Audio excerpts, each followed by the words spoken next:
La volta al món a peu, dia 34, crec. 2 de gener de 2026. Això és el que porto caminat fins ara. Em trobo a les afores de Marsella i ha sigut una nit molt tranquil·la. Gens de vent, temperatura, bueno, baixa però bona, acceptable. I avui serà el meu últim o penúltim dia a França, és a dir, demà en teoria ja creuo a Itàlia. I visitaré un país nou, que no he visitat mai, que és Mònaco. I altres coses, també. Em deixeu que acabi de recollir i anem tirant.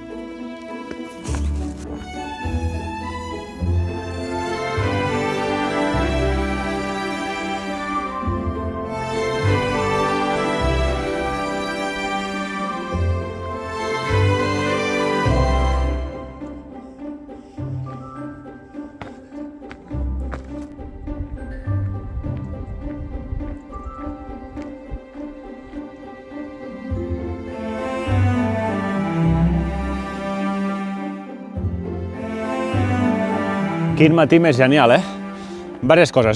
Què és això? Això és el gorro que faig servir, que a més té una llum. Això fa llum. És una llum molt fluixa, però mira, m'ho va regalar ma mare, i la veritat és que a vegades quan estàs a la tenda i no saps molt bé on estan les coses, fas així, pum, i va bastant bé. No pesa res. D'acord, què més? Matí espectacular. Tenia dues alternatives. Una era anar per baix, per la carretera, que va vorejant la costa. Aquesta carretera doncs, té el mar al costat, està molt bé i és més recta, arribes abans, però està al costat de les vies de tren. I entre el mar i la carretera tens el tren, llavors, clar, les vistes són pitjors.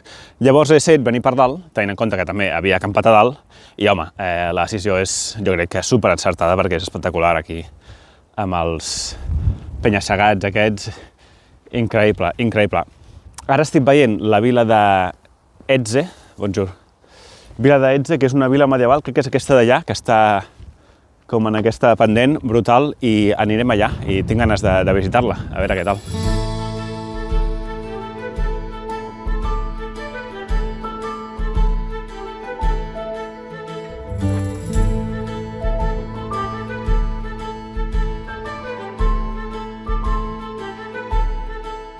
Què veuen els meus ulls? Ostres!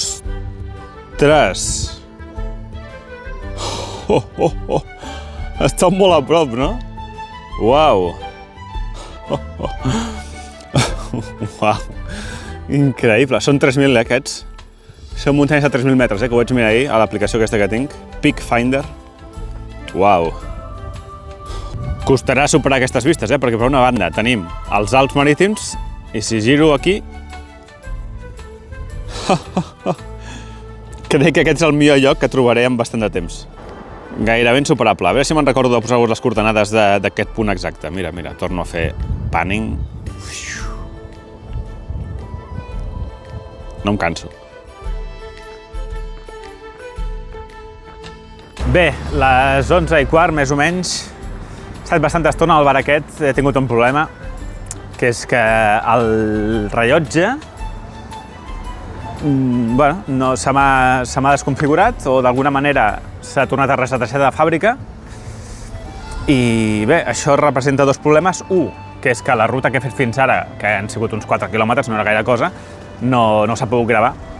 Llavors el mapa em fastigueix una mica, però sortirà un tram blanc, com si no l'hagués fet, saps? Però bueno, l'he fet, no passa res, però sortirà com que no l'he fet, llavors, en fi, no passa res. I segon, he de tornar a configurar el rellotge tal com el tenia, tal com m'agradaven, les pantalles de datos com m'agradaven, la informació que m'agradava.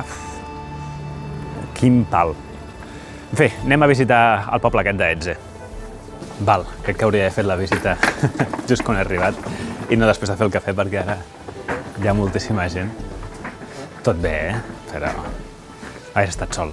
Molt turístic. Però és maco, he de dir. Molt maco.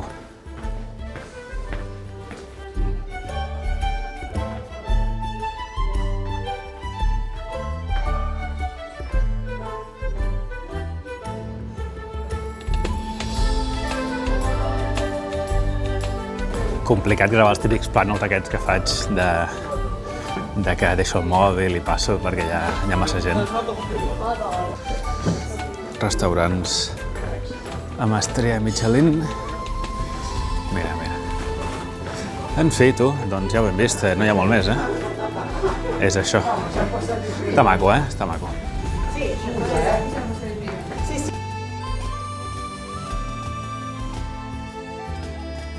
Una curiositat d'aquest poble és que diuen que aquí va trobar la inspiració el filòsof Nietzsche i, de fet, hi ha un camí que baixa d'aquí fins a la platja que es diu el camí de Nietzsche i, bueno, suposo que l'agafava i pensava i filosofava. Sortim d'aquí i anem a Mònaco.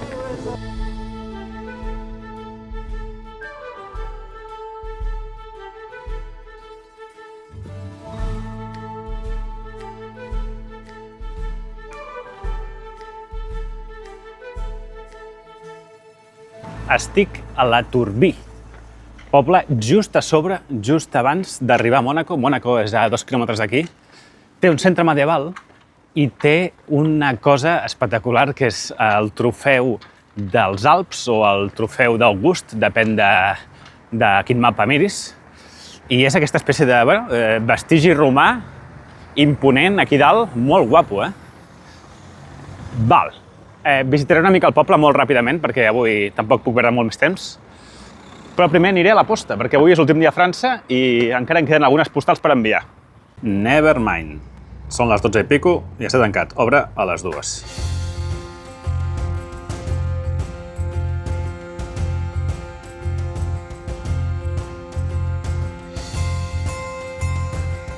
Darrere meu, Mònaco. Ja ho tenim aquí. Baixada empinada fins a Monte Carlo, capital de Mònaco, on tindré també un repte. Tinc un repte per cada país, doncs a Mònaco serà un petit repte que serà anar al punt més alt de Mònaco.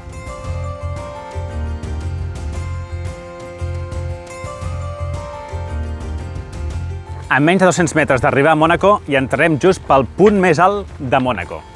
A mi aquestes curiositats del punt més alt de cada país, geològic, polític, com li vulguis dir, em fa molta gràcia. Serà apenas el tercer punt més alt d'estat reconegut per la ONU en els que he estat. Serà aquest de Mònaco, el d'Andorra com a Pedrosa i el Toubkal al Marroc. Mònaco, país molt glamurós, però l'entrada, ara que deix encara estem a França, com podeu veure, una mica destartalada. A veure si es nota la diferència, l'entrada a Mònaco. Molt bé, aquesta carretera separa França i Mònaco. Anem a creuar. Un pas. Txatxan! Mònaco, tercer país del repte. Bé, ha sigut fàcil. I a veure, aquest punt on estic ara, correcte. Aquest punt on estic ara és el punt més alt de Mònaco. Absurd. D'acord, baixem al casino i aquestes coses, no? El que més ens sorprèn de Mònaco és com està construït. Ja sabia que era un lloc ric i glamurós, però mai a la meva vida he estat un lloc amb aquest tipus d'arquitectura. Mònaco és un país vertical. Com és tan petit, han de créixer cap amunt. I si li sumes que està a una vessant d'una muntanya, et trobes que hi ha escales i ascensors públics per tot arreu. Mireu aquesta panoràmica des del castell. Les zones verdes de muntanya és França, i tot el que és edificis i formigó, Mònaco. A part de créixer en vertical, també li han guanyat terreny al mar. És un gran contrast perquè quan tu t'imagines gent rica, t'imagines cases amb jardí, palaus... I aquí a Mònaco no. Aquí tothom viu en apartaments, excepte la família reial, clar. Darrere meu, el palau del príncep de Mònaco. I és que Mònaco no té rei, té príncep, però bé, ve a ser el mateix. Quin és el sistema polític de Mònaco? Bé, teòricament és una monarquia parlamentària. Hi ha un sufragi universal, és a dir, són les eleccions, que escullen un parlament i aquest poder legislatiu fa les lleis. I després el príncep té dret de veto. El príncep de Mònaco té molt de poder. Però a la pràctica exerceix aquest dret de veto, perquè a Espanya també el rei d'Espanya té dret de veto, però a la pràctica no el fa servir mai, no? Doncs sí, aquí sí. De fet, recentment el Parlament va aprovar una llei per permetre l'avortament, no? Que estava prohibit a Mònaco, i el príncep de Mònaco, el príncep Albert, va revocar aquesta llei i va dir no, aquí d'avortament res de res. Aneu a França. El que fa que per mi això sigui una dictadura. No hi ha una altra manera de descriure-ho.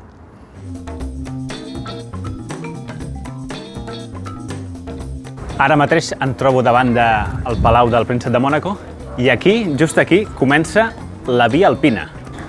L'any 2002, el príncep de Mònaco, el príncep Albert, va inaugurar aquí l'inici de la Via Alpina. A veure, hi ha diversos itineraris de la Via Alpina. Jo vaig fer la Via Alpina Green, que és la que creua només la part de Suïssa.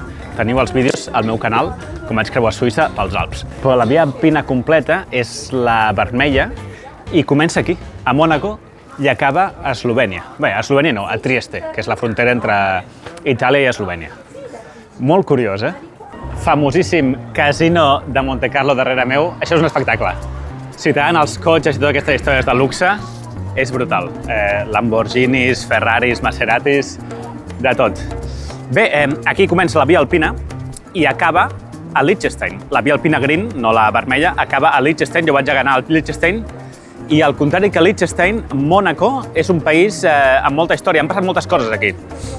Ara seria impossible d'explicar-ho tot, però la que a mi em crida més l'atenció és el que va passar al 1962. Mònaco va voler fer uns canvis econòmics, van fer lleis per crear un sistema bancari propi, rebaixes d'impostos i aquest tipus de coses, no? Llavors França va dir, no, això no ho feu, perquè llavors, clar, els rics de França anirien a fer societats i a viure a Mònaco per evadir impostos, etc etc. I el príncep de Mònaco, que aleshores era Rainier III, va dir, no, jo aquí mano jo, i això es farà, punt. I el president de França, que era Charles de Gaulle, 1962, va dir, ah sí? Val. Doncs va enviar l'exèrcit amb tancs, atenció, va enviar tancs i l'exèrcit armat a la frontera amb Mònaco i els hi va dir, val, si no derogueu aquestes lleis, us quedeu sense principat. I, evidentment, la força va prevaldre en aquest cas i Mònaco no és un paradís fiscal per aquest tema, perquè França ho va impedir a la força.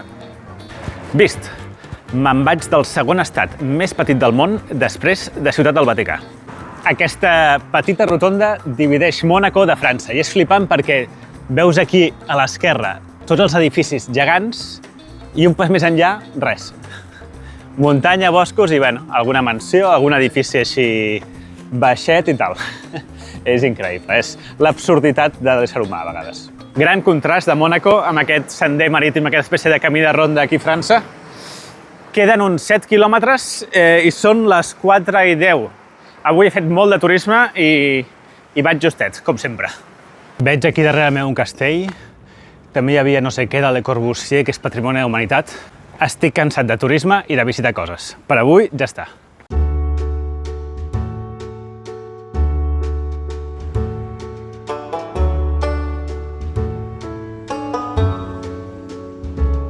Aquest anticicló que estic tenint fa que hi hagi una mica de fred, però estic gaudint molt de les sortides del sol i de les postes del sol com avui. Maquíssim. Bé, on acamparé? Doncs mira, aquesta zona passa el de sempre, que sí, molt maco, muntanyeta i tal, però està tot urbanitzat, està ple de cases, mansions, etc. Llavors, bé, havia vist que més endavant, bastant a prop de la frontera, hi ha un càmping que no tinc clar que estigui obert o tancat. Llavors, si estava tancat, hi ha una muntanyeta al costat que jo crec que ja em podia ficar i tal. Però clar, no és plan si el càmping està obert. He trucat, he mirat a la web i la veritat és que no queda clar. Pel que fica a la web sembla que estigui obert. Però després he trucat, he intentat reservar per la web també i no he pogut. Per tant, arribaré allà i ho veuré, a veure què. Tant de bo estigui tancat. Val, deixem el carrer carretera i comença l'ascens, el petit ascens de 100 metres de desnivell positiu fins al càmping aquest.